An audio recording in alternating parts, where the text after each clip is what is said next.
Let's talk about Matt Zwolinski's arguments for the permissibility of price gouging. Now, at first glance, you might think there's a kind of verbal confusion going on here, because if we define price gouging as, in the wake of an emergency, a sudden or sharp price increase that actually is unconscionable, unreasonable, unjust, applied to necessary or essential goods, we could say, wait a minute, you can't argue for the permissibility of something that you've already defined as unjust.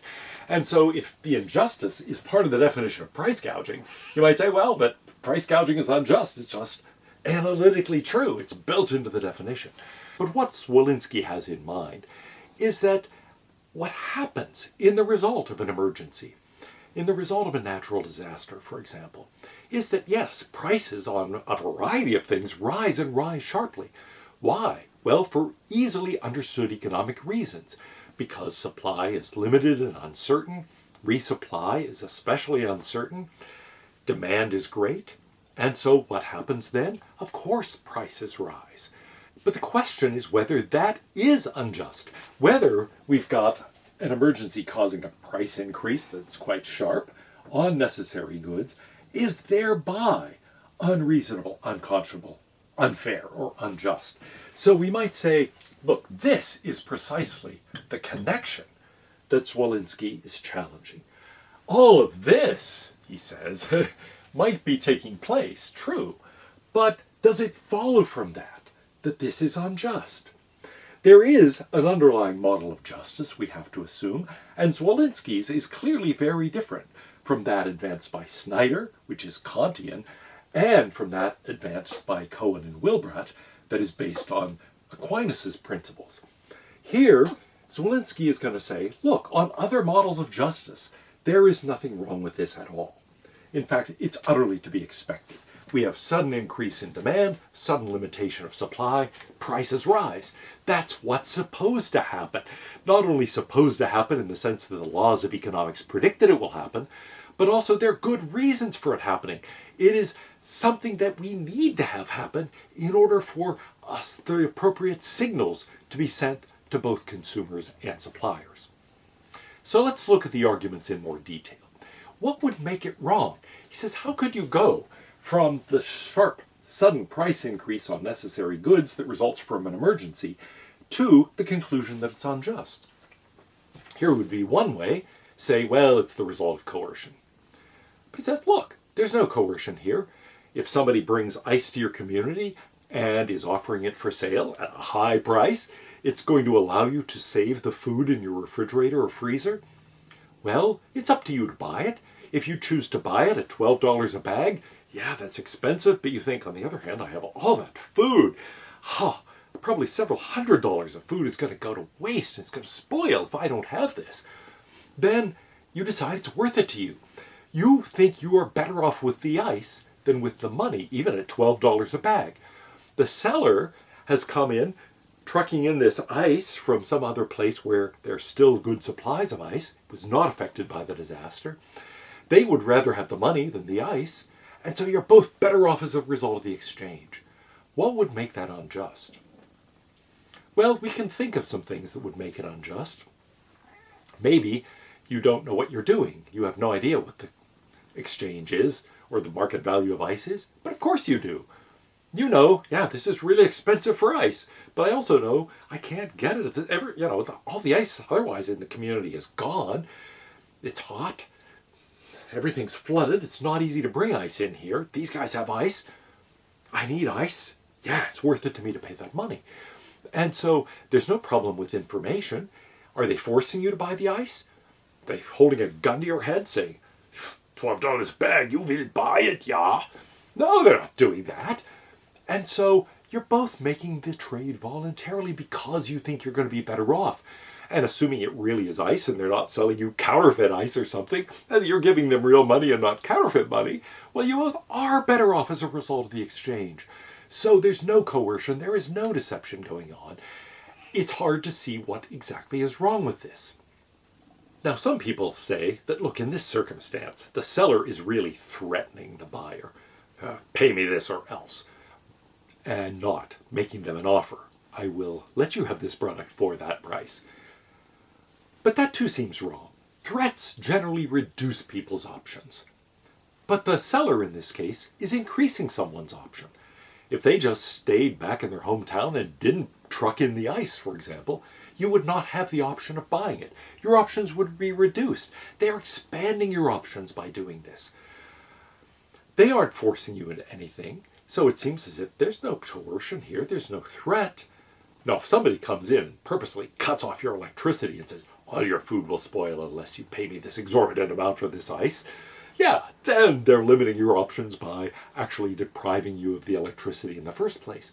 But the seller in this case wasn't responsible for the hurricane. They didn't cause the natural disaster. They weren't the ones limiting your options. Your options are being limited by the emergency situation.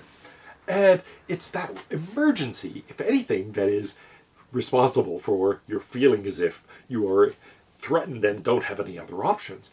If you're being exploited by anything here, you're not being exploited by that seller, you're being exploited by nature. Or if it's the result of human action, an act of war, for example, or terrorism, well, it was the terrorist or the person who engaged in the act of war that is actually responsible. They're the ones who were responsible for the threat or for the damage. They're the ones who reduced your options. The seller is expanding your options by doing this. So it would seem very strange to say that the seller is the one who is engaging in immoral activity here. But look, they're exploiting your vulnerability. They're taking advantage of you.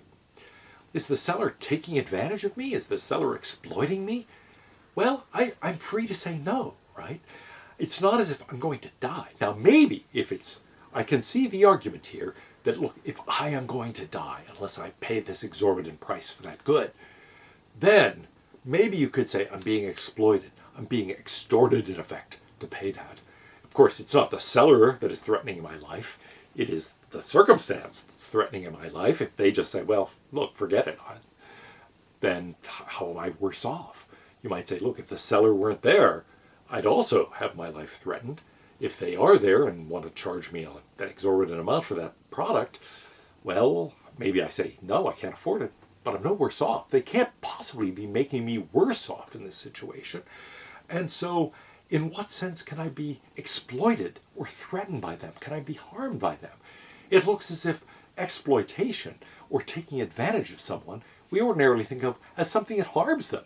But in this case, they can't harm me. What's harmed me is the emergency situation and the limitations it's brought about. They're offering to help me. And so it's hard to count that as exploitation or taking advantage. Zwolinski here draws a contrast between two people. One of them comes into the situation and offers, at a high price, something that people badly want and even need. But imagine somebody else who does nothing to help. They just sit at home. In fact, maybe they're friends, right? This guy says, hey, I got an idea. I'm going to rent a truck and bring ice down there because I'll bet those people really need ice. I bet I can charge a lot of money and make a nice profit doing it. The friend says, I don't know. I'd rather stay home and watch the ball game. And so does. Now, which of those two people is more morally admirable? According to the account that says, look, that seller who is coming in and price gouging is taking advantage of people, is exploiting them. That person who's bringing the ice down to the community that needs it is the one who is morally worse. That person is engaging in moral harm. They're exploitative. They are the ones who are coming down and taking advantage. The guy just sitting on his sofa, well, he's just watching the game. He seems to be not engaged in that kind of taking advantage or exploitation, so he's better. But wait, you could say, but he's doing nothing to help. This guy's doing something to help. He's bringing ice to a community that needs it. Now, he's charging a lot for it, true, but people have a real need for it. And if they buy it at that price, it must be that their need is great enough that they're better off paying that price. So he is actually going to this community, engaging in that effort, taking that risk, and he's making people better off as a result. How can he be morally less good than the person who's doing nothing at all? Zwolinski also gives some positive arguments in favor of price gouging. Price gouging here is understood as allowing for even sudden and sharp price increases on necessary goods as a result of an emergency. Now, why would that be a good thing? Well, it does help supply and demand get back into balance. It sends important signals. It conveys information. If people bring ice to a community that needs it and are able to sell it for a high price, that sends a signal to other suppliers. Hey, these people need ice, and I can make some money by sending ice to that community. It also sends a signal to buyers. Wow, the ice is expensive. How much do I need this? And so what happens here, far from being inequitable, is actually optimal. Why? Because it's the people with the greatest need who are going to spend the money to get the ice under those circumstances. The same thing is going to be true with various other kinds of goods. What about food? People need food. Well, yes, but some people have food at home. Some people have a cabinet filled with beans in cans that they can open up and eat, even if they have to eat them cold. Other people may not. The need for food is going to be greater among those people who don't have those supplies at home. And so you'd like to say, well, I want to get the food to the people who need it most. Guess what's a good way of doing that? Charge a high price for it. Then the people who really need it will pay the price. The other people will say, oh, I'm getting tired of black beans, but yeah, I'm not paying that to get something else. I'll just eat my black beans. And so it gets that to the people who need it most. Now, maybe there are other ways of doing that. Maybe you could say, well, let me go and check your cabinets at home, search your house, see what you have available, and I'll sell it to the people who need it the most. But how are you going to gain that information? You don't know that. You can't do that.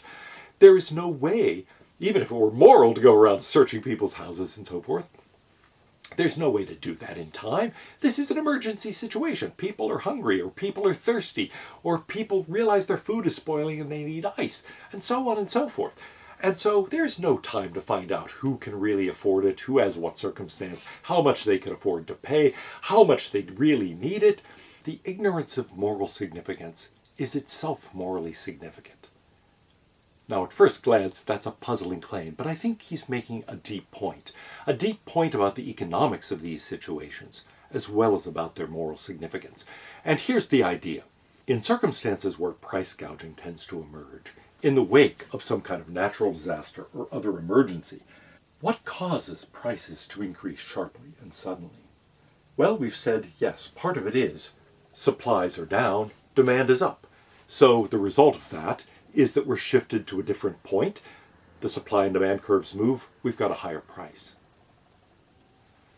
But there's another dimension to this too that we haven't yet talked about. It's that the future in these circumstances is so uncertain. We rush out there to get gasoline, for example, or to buy ice, or to get food, or to buy toilet paper. Why are we doing that? Partly because we have a need for this, but partly because we know that there are limited supplies. We don't know when the store shelves are going to be restocked after they run out. So why do people rush out there and buy up the toilet paper and so on? Well, it's because in part they think, I don't know when I'm going to be able to buy more. They've got some at the store. This may be my last chance for quite a while. I don't know when there's going to be a renewed supply. So they grab as many items as they can. That's partly why Snyder's idea that you want to cap purchases is maybe the most significant part of this. So Walensky might agree that, look, under those circumstances, maybe the best thing to do is prevent people from hoarding and to cap things so that we don't have artificial interruptions in the supply chain, so we don't have demand overwhelm things because people are just driven by uncertainty. But the uncertainty is an important factor here. People do not know when they're next going to be able to get gasoline or toilet paper or clean water or food and so on. And so that's an important part of the equation. Part of what is going on to drive the price increases beyond what Cohen and Wilbrot would call the legitimate costs is that uncertainty. Why am I willing to pay $12 for ice instead of thinking, wait till tomorrow? I think the food in the freezer will be okay till tomorrow, and maybe somebody will come in with a lower price. If I know these guys are still going to be there selling the ice tomorrow, maybe I'll wait, see if somebody else shows up. If I know somebody else is bringing in additional supplies, maybe I'll wait. But why would I pay the $12? Because I don't know. Because I'm not sure. Like, this may be my only chance to get ice. And who knows when things will, will electricity be back on tomorrow? Well, that'd be awesome, but it might be a week, it might be more. I don't know how badly the power lines have been damaged.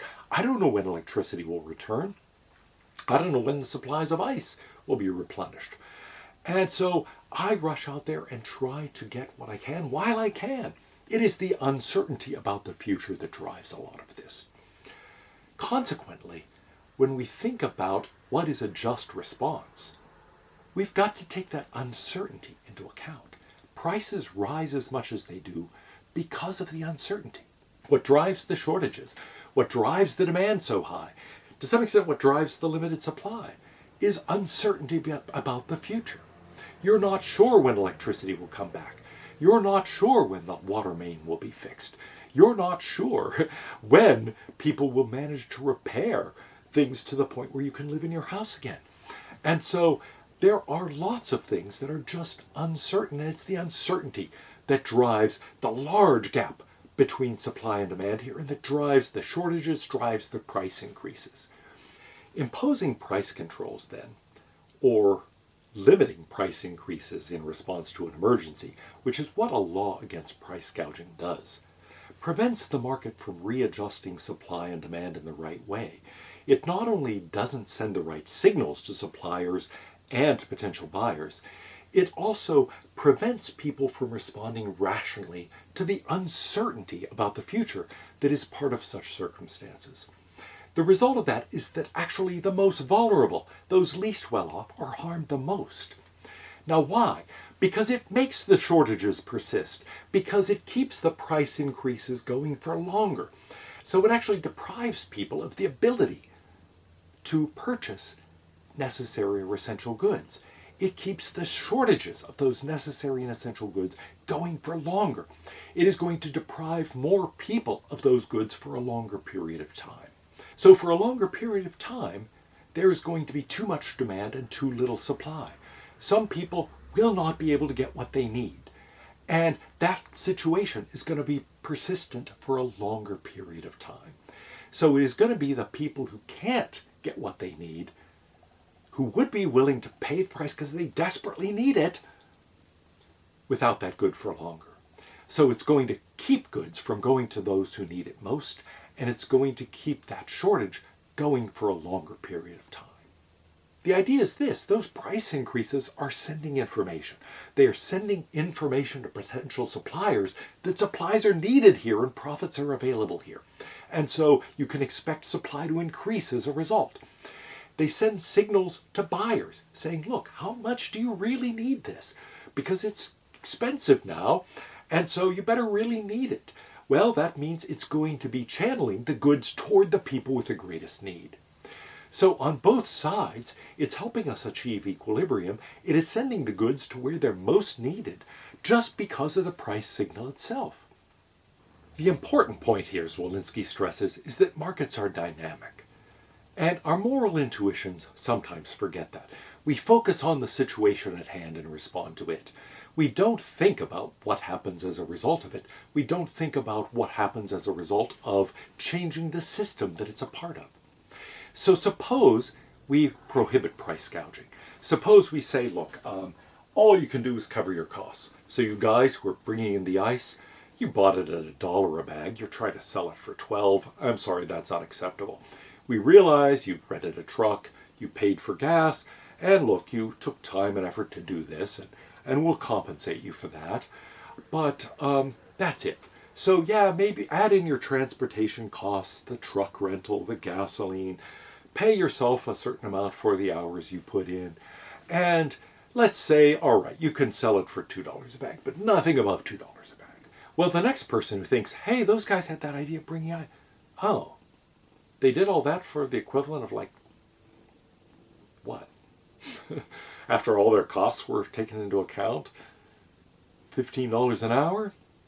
I'd rather watch the game. And so people aren't going to bring the ice in. If there are decent profits to be made, it sends a signal. It conveys information. But if you stop that signaling, if you say, sorry, I'm not going to let you make a significant profit here, then people say, fine, I won't do it. I won't bring in the supplies. Now notice what happens then. The supply doesn't increase. People's needs are going unmet. That food that otherwise might have been saved spoils then. The result is that we don't get back to equilibrium very quickly. It slows things down. What tends to happen otherwise is that people limit their demands because they realize, oh, I better really need it if I'm going to pay that price. It sends signals for other people to supply. Things quickly return to an equilibrium price. The things become more available at more reasonable prices, and things more or less go back to where they were. But suppose we stop that from happening. Supplies stay low. Demand stays high. We end up with shortages all over the place, and shortages that now are very slow in resolving themselves because we've slowed down the economic mechanism for things to get back to normal. So the point is this: it may look, if you just look at that one interaction, as if, wow, that guy's really being taken advantage of. But when you look at the larger picture, you realize this gets things back to normal as quickly as possible. This actually promotes the happiness of the community as much as possible. Not if we look at that one thing in microcosm, of course, but when we look at the entire dynamic, we realize this is how to get things back to normal as quickly as possible. Now, what about those other kinds of considerations that Cohen and Wilbur, for example, raise? Is this evidence of bad character? Is price gouging something that corrupts the soul? So Walensky says, wait a minute, I don't understand. People are coming in and they're helping a community that needs help by providing goods to people who desperately need them. And yes, they're paid well for doing that. But look, that's because those needs are really there. They're doing something to help people. They're offering something for sale that somebody otherwise would not have access to. They're helping people. How can that be evidence of bad character? Now, somebody might be doing it out of bad character. Somebody may say, we can take advantage of those guys, let's do it. And they might be doing it purely selfishly. But they also may be thinking, look, those people have a real need. I can meet that need and be paid pretty well for meeting that need. Yay! Okay, so it isn't itself evidence of bad character, even though it could issue from bad character. Is it something that corrupts that person? But wait a minute, they're helping others. Doesn't it encourage them to look for other opportunities to help other people? Doesn't it help do what Adam Smith said that in general free enterprise does? Think about other people's needs, other people's desires, and focus on them and meet them. It makes them more other-directed, not less other-directed. So it looks as if it doesn't promote a selfishness in the soul. It promotes people looking out for other people, thinking about their wants and needs. And that seems like a good thing. Now, is there an undesirable moral spillover? Is it the case that somebody who does this is going to be corrupted in such a way that it's going to lead them to behave immorally in other kinds of situations? So Walensky says, look, I don't know. I mean, it's focusing them on other people's wants and needs. That doesn't sound like a bad thing. Maybe it correlates with some kind of negative behavior otherwise. It's an empirical question. And so we should investigate that. Who knows? Finally, we could say, is it ideally virtuous? Is such a person being just? And here we might say, I don't know. Maybe that person would be a better person to lower the price to what would compensate them. And look, they're going to ask for decent compensation. They're not going to be asking for minimum wage. They're doing something burdensome and risky in the context of a natural disaster. They don't have to help. They don't have to bring this stuff into the community. They're going to demand legitimately a pretty high compensation for doing that, and that doesn't seem unfair. But if they then go above that, is that ideally virtuous? Maybe not. And so at that point, Walensky says, look, I will concede maybe the ideally just person would not charge that higher price. They might engage in this behavior, but only charge that higher price. The person who goes over that, yeah, maybe they're not ideally just. On the other hand, that doesn't mean that what they're doing isn't helpful to the community. It doesn't mean what they're doing is immoral, unless we think morality requires us to be ideally just in every circumstance. And that's no argument at all that it ought to be illegal.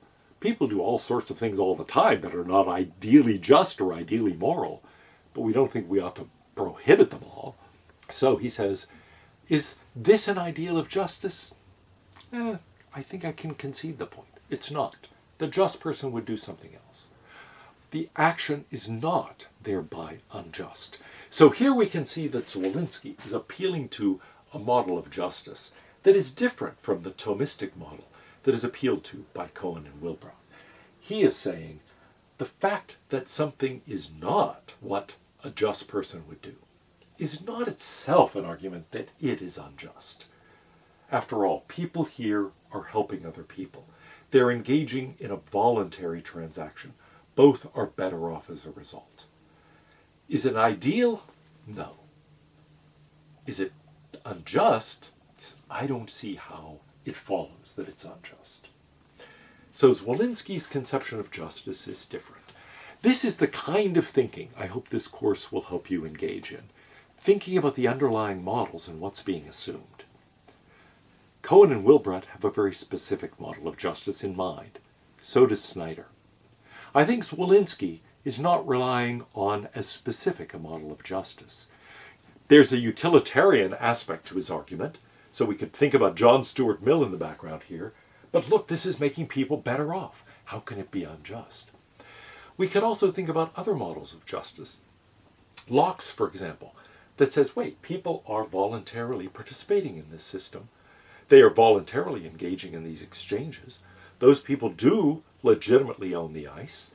These people are, in full knowledge, buying it without any coercion. That's a just transaction. So both Locke and Nozick could say, yes, this is just. So in short, I think there are several models of justice behind Zwolinski's arguments. He's making some arguments that fit into Locke's or Nozick's conception, a historical conception, that this is a just transaction because it's voluntary and involves people who legitimately own what is the result of that transaction. And then other arguments that are utilitarian, saying, well, we are all better off if people engage in this kind of behavior. Even if it's not ideally just, it's making the world a better place. And that makes it morally acceptable.